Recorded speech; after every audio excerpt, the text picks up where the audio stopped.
Shalom saudara-saudara yang dikasihi Tuhan Yesus Kristus, selamat siang. Kita pada hari ini akan kembali mendengarkan sebuah renungan singkat. Sebelumnya kita berdoa terlebih dahulu. Bapa kami yang bertata di dalam kerajaan surga, kami bersyukur atas pimpinan-Mu kami dapat mengalami siang pada hari ini. Kiranya renungan siang yang akan kami dengarkan dan menjadi sapaan dari-Mu, kami dapat memaknainya dan juga kami dapat menghidupinya di dalam setiap langkah hidup kami. Dan kiranya kami pun juga dapat dituntun Roh Kudus-Mu untuk memahami secara baik dan benar. Di dalam nama Tuhan Yesus Kristus kami menaikkan doa ini. Amin.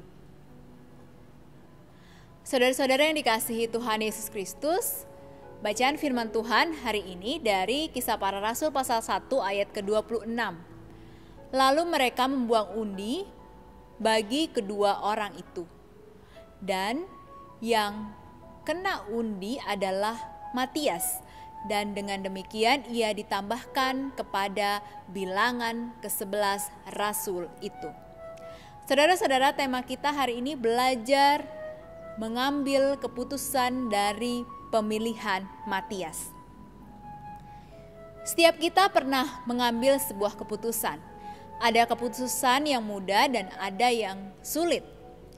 Bahkan mungkin saja kita pernah mengalami salah mengambil keputusan. Mengapa demikian? Dapat karena tergesa-gesa, tidak matang, subjektif, dan lain sebagainya.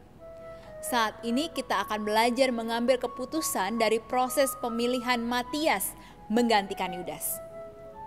Saudara-saudara, setelah Yudas Iskariot mati, maka jumlah murid Yesus menjadi 11 orang.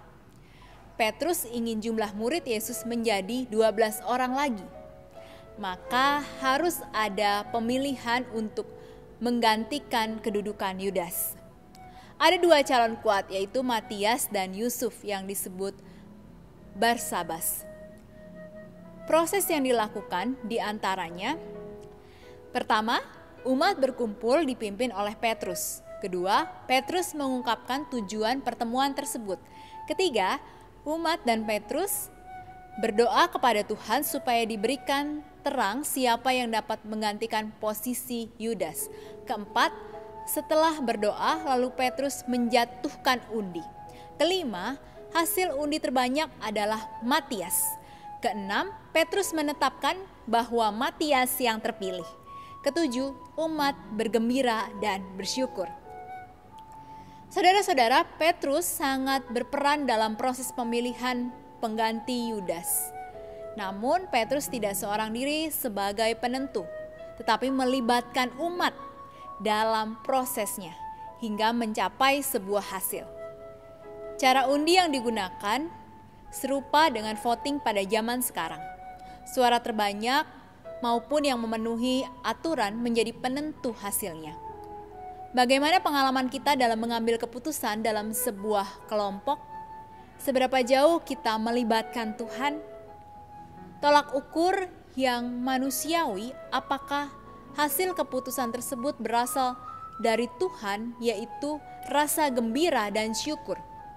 Kiranya Tuhan menuntun kita untuk belajar mengambil keputusan sesuai kehendak-Nya.